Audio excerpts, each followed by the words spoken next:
So I'm back. I'm going to do another watch before you buy video. I saw the guys over at Worship Tutorials released a video about the Boss RV-500. I figured I'd give you guys my take on it because I do worship music at the local church, and while this is a great pedal, I don't know if it's the pedal you should be spending your money on. Boss has pretty much abandoned this pedal. It's had 2 firmware updates, and I believe those were back in 2017 when it first came out. That was just to keep it compatible with software that Apple had released.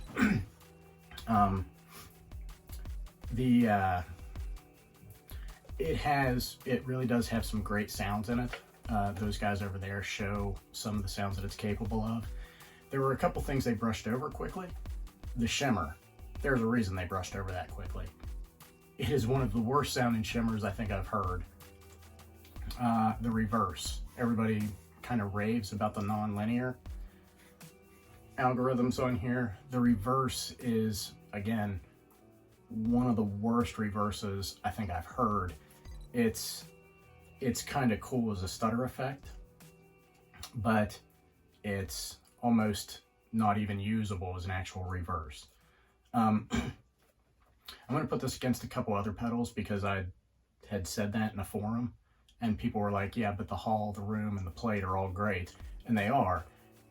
But I've got a $50 pedal, Spaceverb by Joyo, that does a hall, room, and a plate, and does it comparable to this pedal.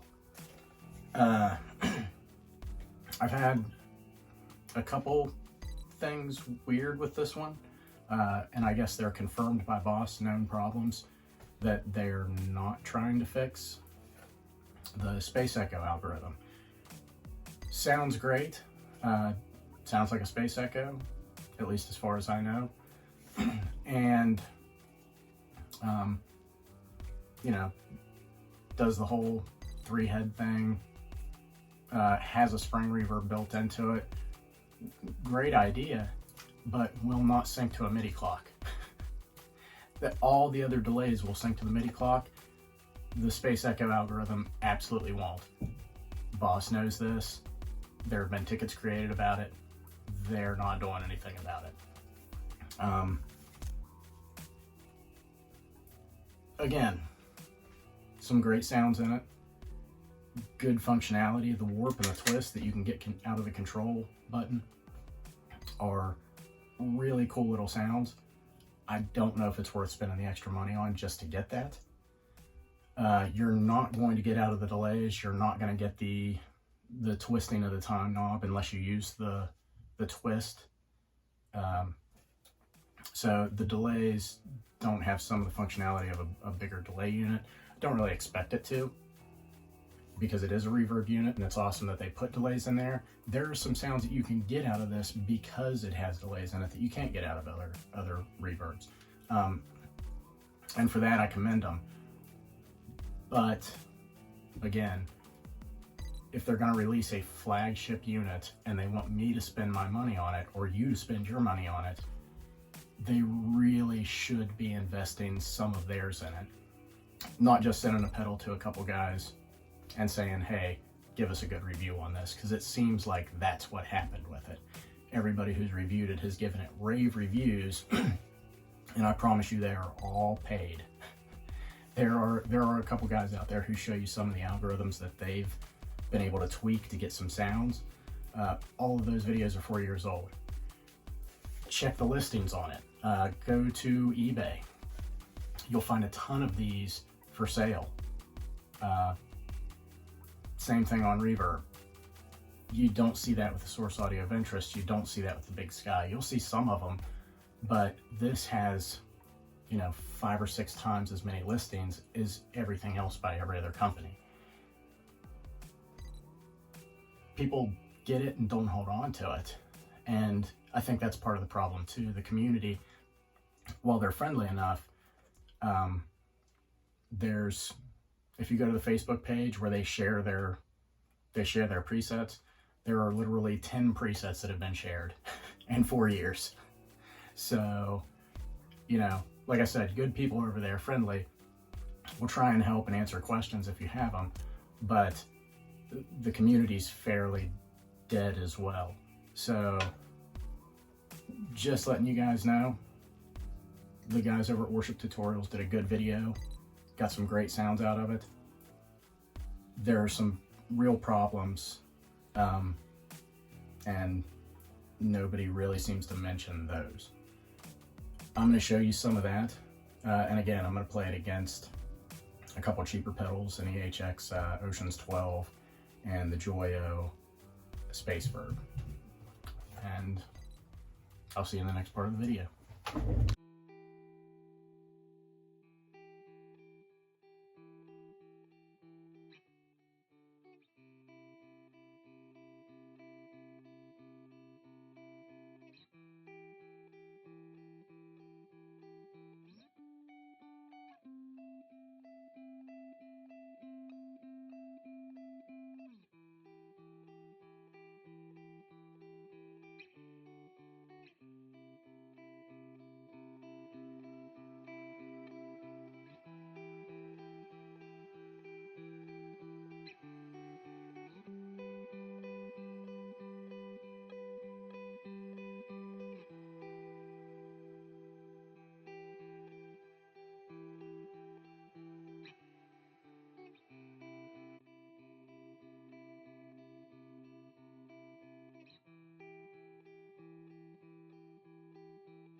This pedal, who's it for?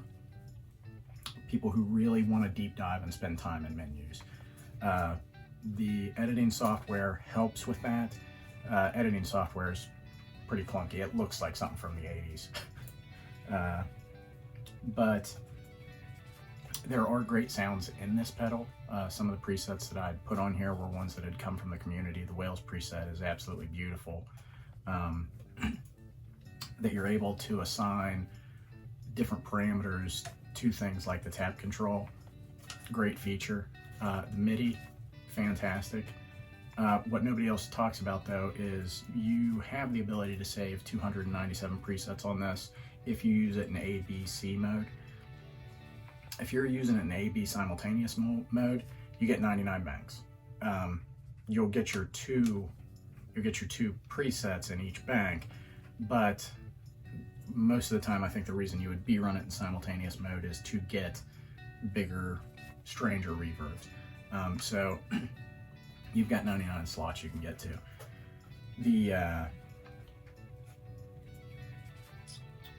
The echo verb, not being able to control the tap tempo, I showed that on here. You can see the time change on the screen. You can see the light change on the tap tempo on the unit, but the sound doesn't change. Not until you actually engage the unit and tap the tempo in on the unit itself. That's almost a deal breaker. And like I said, Boss is not doing anything to fix it. If you're getting this as just a standalone reverb pedal, maybe that's not going to affect you as much. I always have an always on tape delay or an always on spring.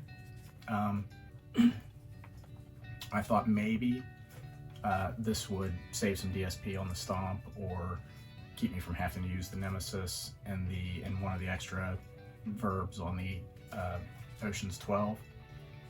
But if I can't control the tempo, it's not going to work that way for me.